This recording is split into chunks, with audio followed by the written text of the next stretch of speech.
Recap in minutes. Today, we are going to enjoy a 2015 action, drama, and thriller movie entitled, Eye in the Sky.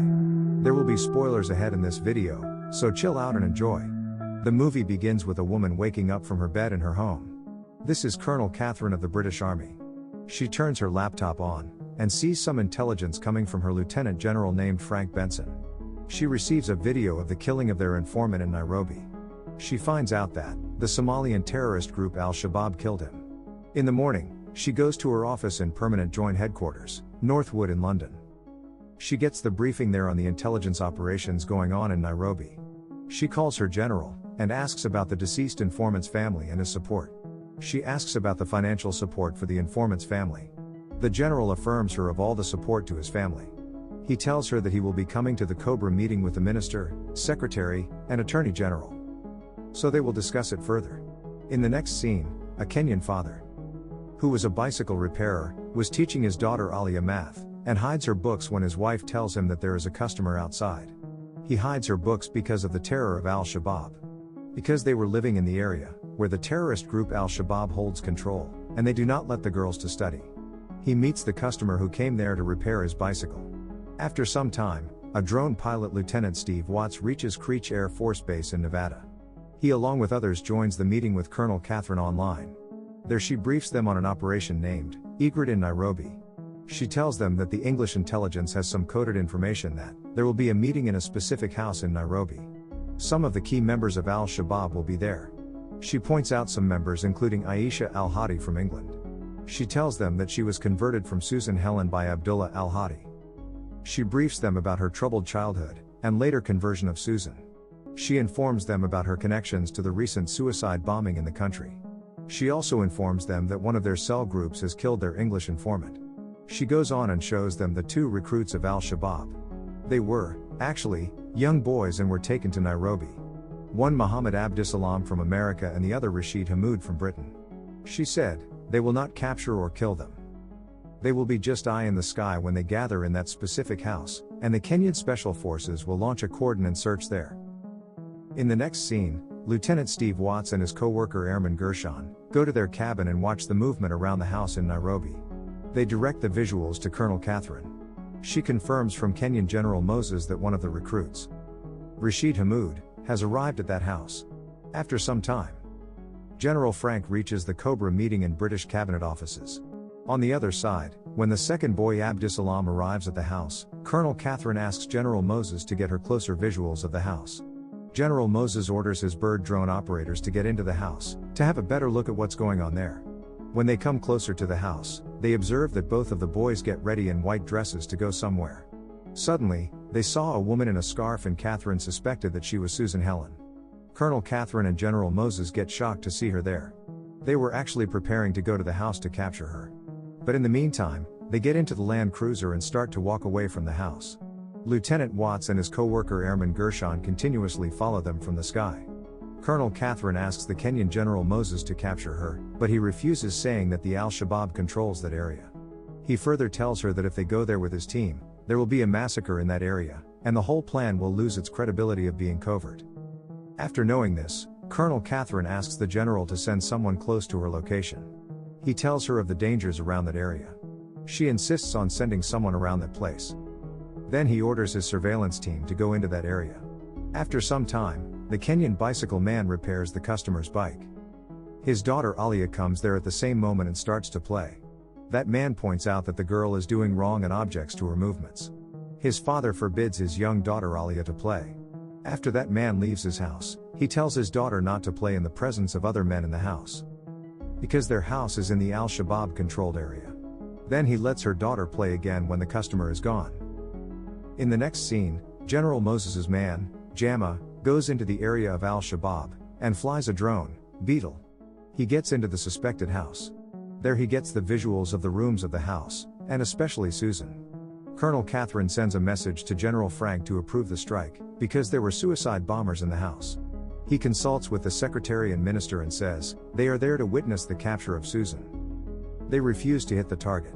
After that, Catherine ordered the operator to move the drone to another room in the house. They see in the other room of that safe house, and find some suicide vests being prepared for those two boys. bombs were being fixed into the vests. Colonel Catherine calls General Frank for permission to strike the target immediately. But the general refuses her again and puts the Attorney General on the phone. After debating the circumstances, the Attorney General approves the attack, but the Secretary refuses to authorize the shoot-to-kill plan. Meanwhile, Colonel Catherine ignores their debate and orders, and calls Lieutenant Steve and orders him to get ready to launch a missile on that house. After some time in the Cobra meeting, the general asks the minister to give permission, but he hesitates. He asks the general to call the Foreign Secretary for permission to kill a citizen of another country. They were actually talking about Abdushalam of the USA. The Foreign Secretary of the UK was in Singapore. He tells them that they should seek the permission of the US Foreign Secretary to attack their citizens. They talk about this new situation in their Cobra meeting. They were informed that the US Foreign Secretary was in China. After some time, they get him on the call and he said they are authorized to attack the safe house. He approves the attack immediately, saying that everyone in terrorist outfits is their enemy. After that, the minister in the Cobra meeting also approves him to launch the attack on the safe house. The general then messages Colonel Catherine to engage the target. In the next scene, the colonel orders Lieutenant Steve to prosecute the targets. In the meantime, Steve sees the same girl of the bicycle repairer, Alia. She stands outside of the targeted safe house to sell the bread. Lieutenant Steve and Airman Gershon were watching this. He asks the colonel to revise her collateral damage report. There they debate for some time on the phone, but she agrees. She calls the Kenyan General Moses to send someone to buy the bread from the girl. In the next moment, General Moses orders his man Jama to buy the bread from that girl. He was selling the buckets, and operating the Beetle drone at the corner of the bazaar. After this message, he goes there to purchase all the loaves of bread from that girl. Suddenly, when he was packing the bread in the bucket, one of the militants of Al-Shabaab recognizes him as Somalian and tries to capture him. Jama tries to divert his mind by telling him that he was outside of the country, to see his mother, but he calls his other militiamen to capture him. Jama tricked them and gets away from there. He jumped the houses and hid in a garage. Their covert plan was about to be leaked if he was captured there. After some time, Colonel Catherine, General Frank, and other men in the meeting room join the Foreign Secretary online. He tells them to get the permission of the Prime Minister in this case. He apologized to them for the circumstances. While on the other side, the girl's loaves of bread were sold. She was left with only 2. They were all watching her and the preparation going on in the safe house. They were anxiously waiting for the girl to go home from there. In the meantime, the Beetle's battery dies. Colonel Catherine changes the impact points on the ground, and tells the members of the Cobra meeting about this. She elaborates on the collateral damage, and tells them that there will be only a 45% chance of any fatal casualty or damage around the compound. Then General Frank asks the minister, "Do we have the authority to prosecute the target?" He grants them permission, and then Colonel Catherine calls Lieutenant Steve to proceed. Steve and his co-worker get ready to engage the missile on the target. They release the missile on the count of 3. In the next scene, the Beetle operator of General Moses gets out of the garage, and hires a street kid to buy the bread from the girl. He gives him a lot of money and promises him more if he comes back fast. While in the meantime, Lieutenant Steve releases the missile. Suddenly, the boy arrives there running and buys her remaining pieces of bread. After that, she closes up her spot selling setup and gets ready to go home. The missile hits this time and the safe house is hit by the weapon. Lieutenant Steve and his co-worker, General Frank, and the members of the Cobra meeting. Colonel Catherine and her team watch the explosion live on the screen. Colonel Catherine orders the operator in the control room to identify the bodies. She identifies them and reports that all the target subjects are dead. Steve watches the little girl and puts her on the main screen. Sergeant Sadiq tells Colonel Catherine that she moved her hand. Everyone gets sad in the situation room. Then they see Susan Helen moving. Colonel Catherine immediately orders Steve to re-engage the drone for another strike on the moving target. He was already gloomy. He re-engages the missile and launches it at the same moment. Susan Helen gets eliminated in this attack. Alia's father comes running to save her. He finds her laying on the ground. He picks her up and asks for help from the militants there.